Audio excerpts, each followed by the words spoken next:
Hello students, welcome to electronics academy YouTube channel. Finally आज वो दिन आ गया कि आरआरबी ने नोटिफिकेशन निकाल दिया है। आरआरबी जेई का नोटिफिकेशन आ चुका है, आपने देखा ही होगा, है ना। बाकी मैं टेलीग्राम ग्रुप पे भी डाला था, मैंने कुछ टाइम पहले डाल दिया था टेलीग्राम ग्रुप पे, ताकि आप एक बार अवेयर हो जाओ कि नोटिफिकेशन रिलीज हो चुका है, मतलब खतरे की घंटी बज चुकी है। समझ लो कि अब खतरे की घंटी बज चुकी है। आपका खतरे का जो घंटी है उसका जो स्टार्ट डेट है ना, 30 तारीख से 30 अगस्त से स्टार्ट हो जाएगा वो घंटी बजना। ओके ना। तो आप उसका कह लो कि रिवर्स काउंटिंग आपका स्टार्ट हो गया। अगर आपको जॉब करना है आरआरबी में, अगर रेलवे में आपको अगर जॉब करना है और उसमें भी आपको अगर जेई बनना है, तो आपके लिए घंटी बज चुका है। तैयार हो जाओ एंड रेडी हो जाओ, बी रेडी, है ना। चलो, तो वही है, कुर्सी की पेटी बांध लो, मौसम बदलने वाला है, वो करना अपने को। चलो तो स्टार्ट करते हैं। आज भी अभी मैं जो करने वाला हूँ, नोटिफिकेशन को एनालिसिस करूंगा पूरा। अगर आप रेलवे की तैयारी करना चाहते हो, आरआरबी जेई की तैयारी करना चाहते हो, तो बिल्कुल फ्री में मैं करा रहा हूँ, मैं बिल्कुल फ्री में मैं करा रहा हूँ तैयारी। आरआरबी जेई का तैयारी मैं बिल्कुल फ्री में करा रहा हूँ। बाकी इसका जो पूरा फुल कोर्स है वो प्ले लिस्ट के तौर पे मैं सब कुछ यहाँ डिस्क्रिप्शन में डाल दिया हूँ। बाकी आप यूट्यूब से भी जाके चेक कर सकते हो, हमारा प्ले लिस्ट चेक करना। प्ले लिस्ट में सारा कुछ सब्जेक्ट वाइज मैंने पूरा प्ले लिस्ट बना दिया है, वहां से भी चेक कर सकते हो, या फिर आई बटन पे लिंक आ रहा होगा, वहां से भी देख लो, ठीक है। तो आज जो हम लोग करने वाले नोटिफिकेशन एनालिसिस करने वाले हैं, इसमें हम लोग क्या क्या देखने वाले हैं। सबसे पहले कि स्टार्ट डेट कब है, इन डेट कब है, कितना फॉर्म फी लग रहा है ना। इनमें से एज रिलैक्सेशन कितना मिल रहा है आपको, एज का कितना छूट मिल रहा है।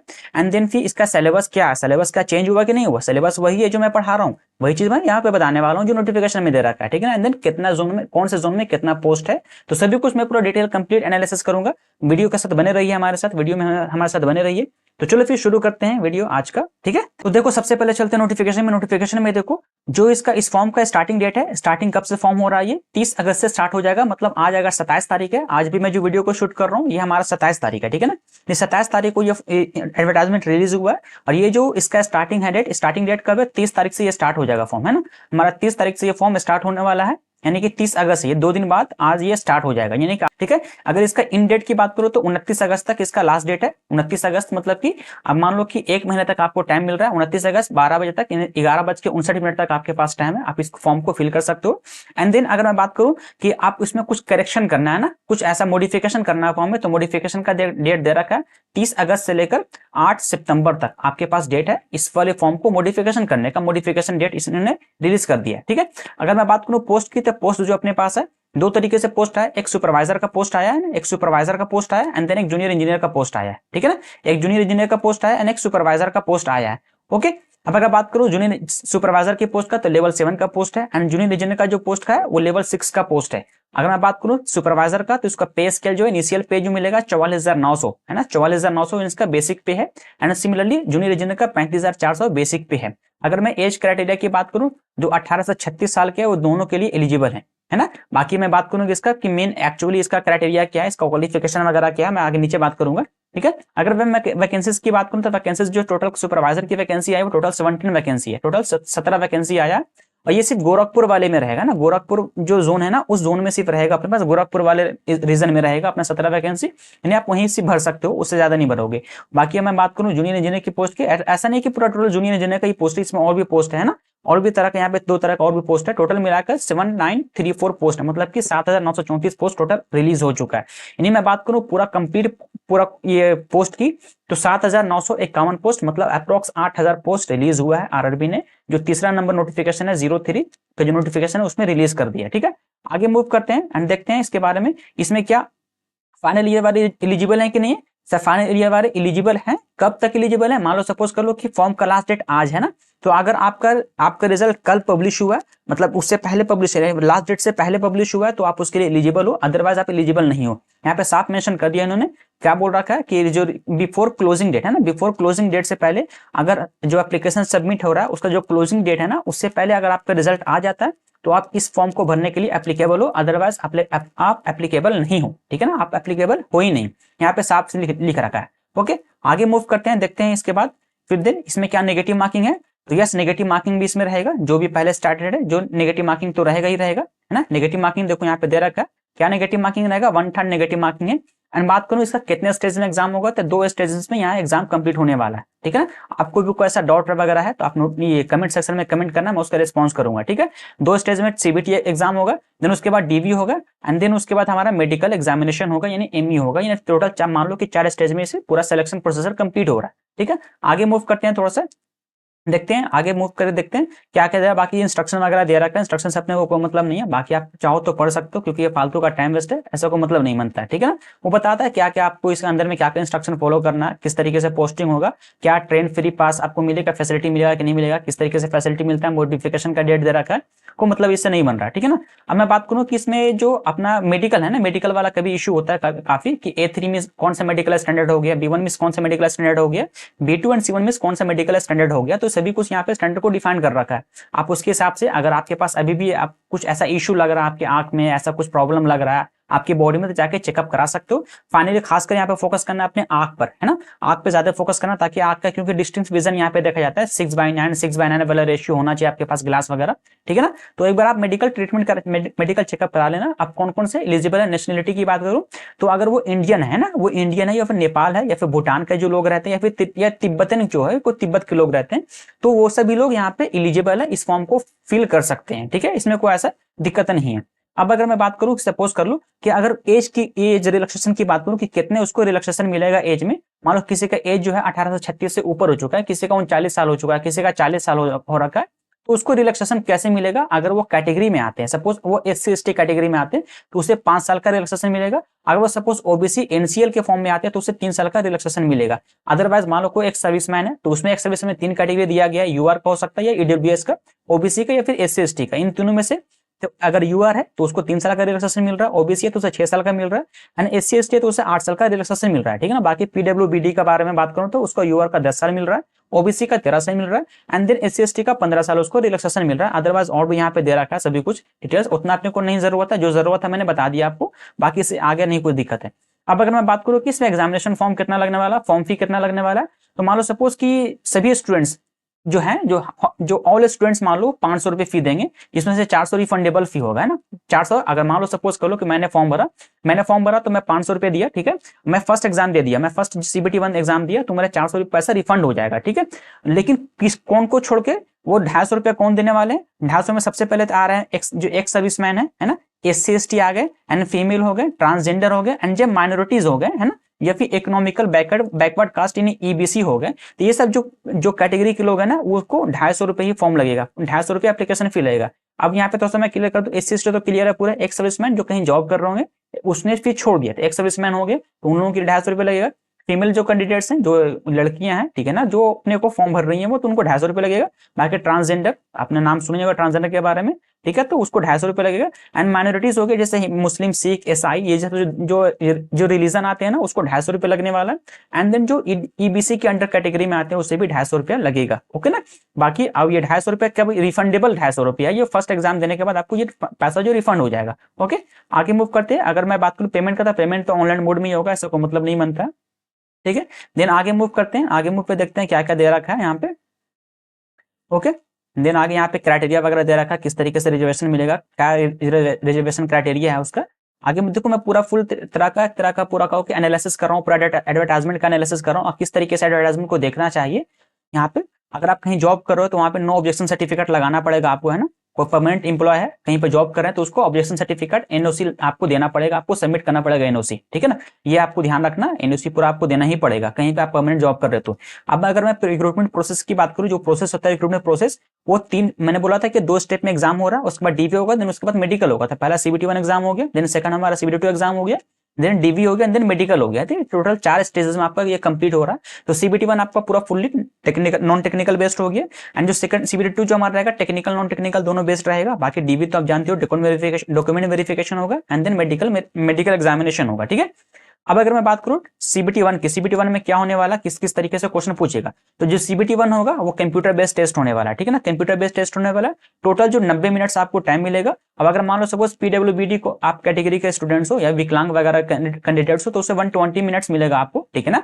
और जो क्वेश्चन रहेंगे, number of question 100 question number of question रहेंगे, ठीक है।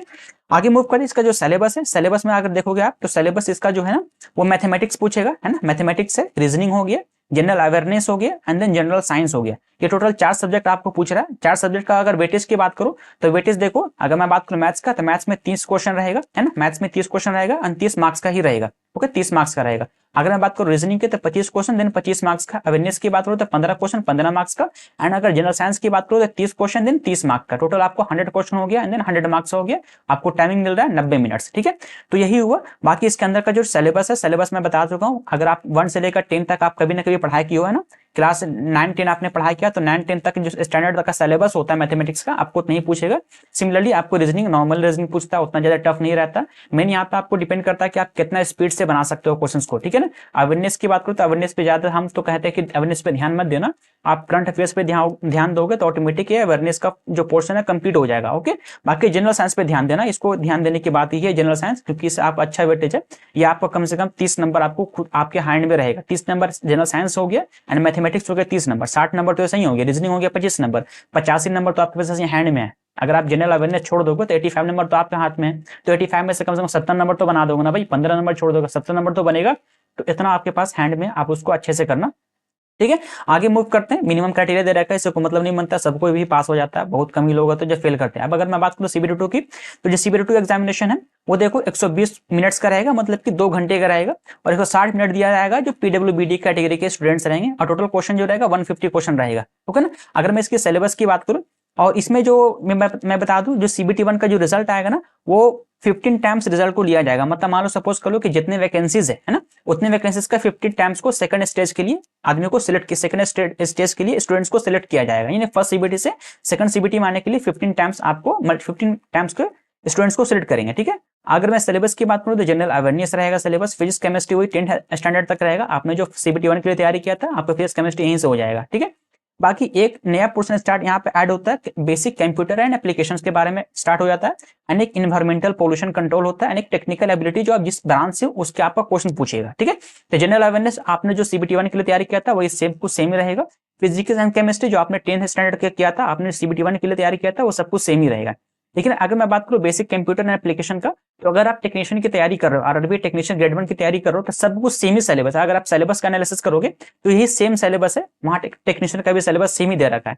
तो जो सिलेबस वहां है वही सेम सिलेबस यहाँ पर दे रखा है। इन्वायरमेंट आप हल्का फुल्का पढ़ोगे, बाकी तो मैं इसका सिलेबस मैं स्टार्ट करूंगा, मैं सभी कुछ इसका पूरा कंप्लीट कोर्स कराऊंगा मैं, ठीक है। मैं इसका सारा कोर्स चल रहा है हमारा, ऑन गोइंग हमारा कोर्सेस है, सब free of cost course YouTube पे फ्री चल रहा है हमारा, कोई दिक्कत नहीं इसमें। जो भी कुछ ऐसा इशू रहेगा तो हमें कमेंट करना, मैं बताऊंगा, ठीक है। अब अगर मैं बात करूं वेटेज की बात करूं, जो जनरल अवेयरनेस का जो वेटेज है वो 15 ही क्वेश्चन रहेगा। जैसे कि फर्स्ट CBT में था 15 क्वेश्चन, तो उसी तरीके से यहाँ भी CBT2 में भी 15 ही क्वेश्चन का वेटेज रहेगा। अगर मैं बात करूं फिजिक्स केमिस्ट्री का, तो 15 क्वेश्चन रहेगा, वेटेज इसका 15 क्वेश्चन का। एंड कंप्यूटर एप्लीकेशन की बात करूं 10 क्वेश्चन रहेगा, देन 10 मार्क्स का रहेगा। अगर मैं बात करूं इन्वायरमेंटल पॉल्यूशन 10 मार्क्स का, 10 क्वेश्चन रहेगा। एंड टेक्निकल एबिलिटी अपना 100 मार्क्स का रहा है, टोटल क्या आपका 150 क्वेश्चन हो गया, देन 150 100 का मार्क्स हो गया ना, 150 100 का मार्क्स हो गया, नहीं 150 मार्क्स का आपका क्वेश्चन हो रहा है।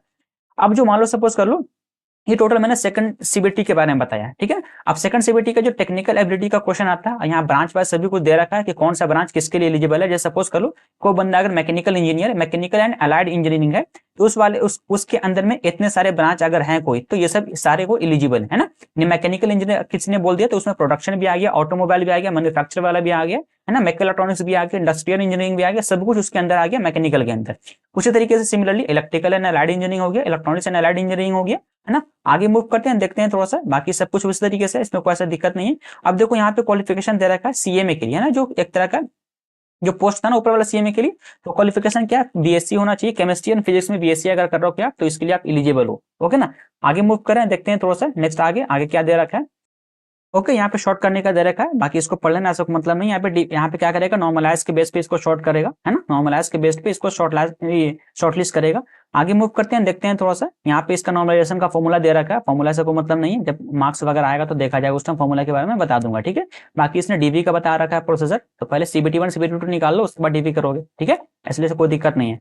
चलो आगे मूव करते हैं एंड देखते हैं कौन कौन सा हमारा जोन है। तो जोन यहाँ पे दे रखा है पूरा लिस्ट ऑफ RRB, जो हमारा जोन है अहमदाबाद हो गया, चेन्नई हो गया, मुजफ्फरपुर, पटना, अजमेर, गोरखपुर, जो भी प्रयागराज, सब कुछ यहाँ पे जोन दे रखा है। आप वहाँ उसके हिसाब से आपको जो पसंद है आप वहाँ डालो।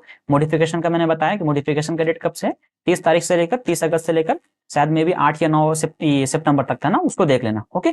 चलो आगे मूव करते हैं, बाकी तो यहाँ पे कुछ नहीं ऐसा कुछ दे रखा है, ओके। चलो ये वेरिफिकेशन के बारे में दे रखा है, ये सब तो लास्ट टाइम होता है, जब आप पूरा कंप्लीट कर लोगे, सारा कुछ स्टेजेस कंप्लीट कर लोगे, उसके बाद आपको ये मिलता है। ओके, चलो यहाँ पे आप जब आप मान लो सपोज ये डीवी कराने के लिए गए तो डीवी कराने के टाइम ये आपको खोजता है कास्ट सर्टिफिकेट वगैरह, तो आपको इसी फॉर्मेट में चाहिए। ओके, इसलिए ऐसा को मतलब नहीं है। आगे मूव करो, एक एनसीएल बनाना पड़ता है। जब आप डीवी के टाइम में जाओगे तो एनसीएल ये वाला खोजेगा, इसलिए अगर आपने एनसीएल नहीं बनाया, आप अगर एनसीएल कैटेगरी में आते हो तो ये इस तरीके से आप ओबीसी बनाना, ठीक है। ओबीसी वाला सर्टिफिकेट इस फॉर्मेट में रहेगा ताकि उस टाइम आपको दिक्कत ना करे एनसीएल बनाने में, ठीक है। आगे मूव करते हैं, डिक्लेरेशन फॉर्म, ये सब ज्वाइनिंग के टाइम में मांगता है। सब जब ज्वाइनिंग करोगे ना उस टाइम ये सारा कुछ मांगेगा, इसलिए ये नोटिफिकेशन को डाउनलोड करके अच्छे से रख लेना। ओके, आगे मूव करते हैं, देखते हैं थोड़ा सा सिलेबस के बारे में। यहाँ पे एक सिलेबस दे रखा होगा, टेक्निकल का सिलेबस है ना। चलो तो सिलेबस पे मूव कर रहे हैं। ये रहा सिलेबस, ये इलेक्ट्रिकल का सिलेबस हो गया। सभी कुछ का अलग अलग सिलेबस है, यहाँ पे सब कुछ दे रखा है सिलेबस। तो देखो ये किसका था, ये अपना था ना, ये अलाइड है ना, सिविल का ये सिलेबस था। ये सिविल इंजीनियरिंग का सिलेबस है। ये सिलेबस जो सिविल इंजीनियरिंग का, सिविल 2 में जो सिविल इंजीनियरिंग पूछेगा सब कुछ यहाँ पे दे रखा है। तो आप उसको देख लेना, क्योंकि हमारा सब्जेक्ट सिविल इंजीनियरिंग नहीं है, हमारा इलेक्ट्रॉनिक सब्जेक्ट है। तो मैं इलेक्ट्रॉनिक्स को ही डील करूंगा यहाँ पे। तो इलेक्ट्रॉनिक्स का बता दूं मैं यहाँ सबसे पहले आपको ईसीएम जो मैंने पढ़ा दिया, मैं कंप्लीट करा दिया हूँ। मैं ईसीएम का सब्जेक्ट मैं पूरा कंप्लीट करा जाता हूँ। सब कुछ सेम यही चीज था, टॉपिक था, मैं सबको टॉपिक कंप्लीट करा दिया हूँ। ये पूरा फुल कंप्लीट प्लेलिस्ट हो गया। प्लेलिस्ट का लिंक डिस्क्रिप्शन में डाला हुआ, वहां से आप जाके उसको देख सकते हो, ठीक है। देन ईडीसी होगी, इलेक्ट्रॉनिक डिवाइस एंड सर्किट, इसका भी है, रनिंग है, ऑन गोइंग चल रहा है। यहाँ पे भी हम लोग एम्पलीफायर्स के बारे में पढ़ा, ये वाला एम्पलीफायर्स टॉपिक चल रहा है अभी, है ना। एम्पलीफायर से स्टार्ट करूंगा, आज वीडियो इसका अपलोड हो जाएगा एम्पलीफायर्स का। आगे मूव करते हैं, यहाँ पे एक एलआईसी का दे रखा है, एलआईसी पढ़ना है, यानी इंटीग्रेटेड सर्किट पढ़ना है। इसमें आप क्या पढ़ोगे, एक मान लो ऑपरेशनल उप से है ना, ऑपरेशनल एम्पलीफायर के बारे में स्टडी करोगे। देन माइक्रो प्रोसेसर हो गया, देन मेजरमेंट्स हो गया, कम्युनिकेशन सिस्टम हो गया। आगे मूव करते हैं, डाटा कम्युनिकेशन एक आता है। डाटा कम्युनिकेशन बहुत ईजी सब्जेक्ट है, बहुत ईजी सब्जेक्ट है, जैसा आप हार्ड समझते हो वैसा हार्ड नहीं है। डाटा कम्युनिकेशन नेटवर्क बहुत ईजी सब्जेक्ट है। कंप्यूटर प्रोग्रामिंग हो गया, वही कंप्यूटर जो आपने सीबीटी 1 के लिए, सॉरी सीबीटी 2 के लिए पढ़ा था ना, तो कुछ कुछ यहाँ आपको काम दे देगा, ठीक है। जिसमें सी या सी प्लस के बारे में क्वेश्चन पूछेगा। बात करूं मैं बेसिक इलेक्ट्रिकल, ये लास्ट टॉपिक है, बेसिक इलेक्ट्रिकल इंजीनियरिंग बीडब्ल्यू जिसको कहते हैं। इसमें बेसिक सर्किट्स पूछेगा, एसीडीसी सर्किट्स पूछेगा, है ना।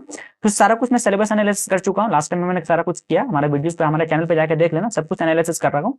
चलो फिर ये लगभग कंप्लीट हो रखा है, इसमें ऐसा कुछ खास नहीं रहा कि अब जो बताने वाला है ना। तो चलो फिर मिलेंगे अपने नेक्स्ट वीडियो में, तैयारी करते रहो। बाकी देख लेना सबका पोस्ट का सारा पोस्ट दे रखा है, किसमें कितना कितने पोस्ट है, कौन से मेडिकल कैटेगरी चाहिए उसके लिए, ओके ना। चलो फिर मिलेंगे नेक्स्ट वीडियो में। हमारा जो सिलेबस है, सिलेबस तैयारी अच्छे से करो, सब कुछ देखो। ओके, मिलते हैं नेक्स्ट वीडियो में, थैंक यू।